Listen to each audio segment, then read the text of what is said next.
Natural health व natural beauty से जुड़े इस चैनल पर आपका स्वागत है। आज बात करते हैं बथुए की, जो कि सर्दियों के मौसम में मिलने वाली हरी पत्तेदार सब्जी होती है। सर्दियों के मौसम में गेहूं के खेतों में यह बहुत ही छोटे छोटे उगते हैं। इनकी ऊंचाई 1 से 1.5 फीट तक ऊंची हो सकती है, लेकिन एक अलग किस्म का बथुआ जो कि 10-12 फीट से भी ऊंचा हो जाता है, यह जो आप देख रहे हैं वह ऐसा ही बथुआ है और इसका प्रयोग भी छोटे बथुए के समान ही किया जा सकता है। इसे जंगली बथुआ भी कहा जाता है। इनका प्रयोग छोटे बथुए के तरीके से ही किया जा सकता है। यह औषधीय गुणों से भरपूर होते हैं और इनका प्रयोग साग सब्जी रायता आदि बहुत जगहों पर बनाने के लिए हम इस्तेमाल कर सकते हैं। साथ ही इनका प्रयोग पेट के रोगों, चर्म रोगों आदि में हमारे सुंदरता बढ़ाने में भी किया जाता है। इनके स्वाद में थोड़ा सा अंतर दिखाई देता है जब आप इसे और दूसरे बथुए का प्रयोग करके देखेंगे, लेकिन यह छोटा बथुआ और बड़ा बथुआ दोनों ही गुणों में समान होते हैं। बड़े बथुए के पत्ते थोड़े मोटे व मांसल होते हैं और यह पोषक तत्वों से भरपूर होता है, तो बड़े बथुए का भी प्रयोग छोटे बथुए के तरीके से ही किया जाता है। फर्क यह है कि वह सर्दी के मौसम में आता है और यह हमें पूरे साल उपलब्ध रहता है। इसका प्रयोग हम उसी तरीके से कर सकते हैं। इसकी पत्तियां बहुत ही नरम मुलायम होती हैं, लेकिन इसकी डंडियां बहुत ही कठोर हो जाती है। जैसे जैसे इसकी डंडियां बड़ी होती जाती है वह बहुत ही सख्त होती है। तो हम इसे अगर प्रयोग करते हैं तो इसकी हमें कटिंग करते रहना जरूरी होता है। फिर उससे नई कोम्पलें बहुत ही नाजुक नाजुक आ जाती हैं, जिनका प्रयोग हम आसानी से कर सकते हैं।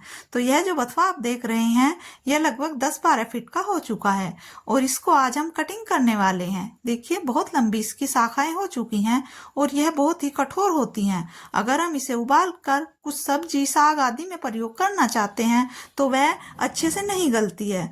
तो हमें इसकी जो नरम नरम पत्तियां हैं उन्हीं का इस्तेमाल करना होता है। तो उसके लिए हमें इसे जब भी यह बड़ी हो जाएं तो इन्हें काटते रहना जरूरी होता है। तभी इस पर नई नई कोम्पलें आती हैं, जिनका इस्तेमाल हम साग सब्जी आदि में, अपने बालों में डैंड्रफ आदि हो जाता है उसे धोने के लिए वह बहुत जगहों पर कर सकते हैं। देखिए आप देख पा रहे हैं कि कटर से काटने पर भी यह बहुत ही मुश्किल से कट रहा है।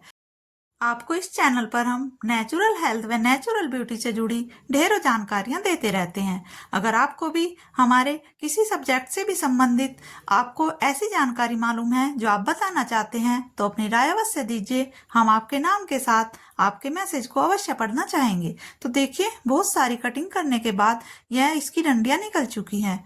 आज हम इसे, क्योंकि बरसात का मौसम है, कटिंग कर रहे हैं। इसके बाद यह नई नई कोम्पलें आ जाएंगी। तो यह बथुए के बारे में कुछ मिथ है कि इसे जंगली बथुआ कहते हैं और कुछ लोग इसे खाने में प्रयोग नहीं करना चाहते, लेकिन हम इसे लंबे वक्त से प्रयोग कर रहे हैं। हमने पिछली बार भी इसी मौसम में आपके लिए एक वीडियो बनाई थी। हमारा पहला बथुए का जो पेड़ था वह भी 12-13 फीट का हो चुका था।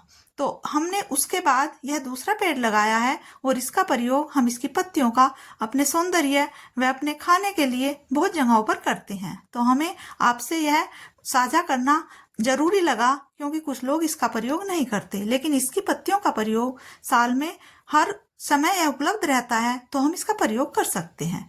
जो साधारण बथुआ होता है वह सिर्फ सर्दी में ही मिलता है।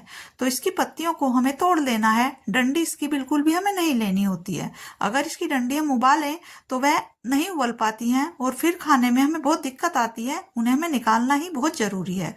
तो इसकी नाजुक नाजुक पत्तियां हमें अच्छे से तोड़ लेनी है, उन्हीं का इस्तेमाल हम इसमें करने वाले हैं।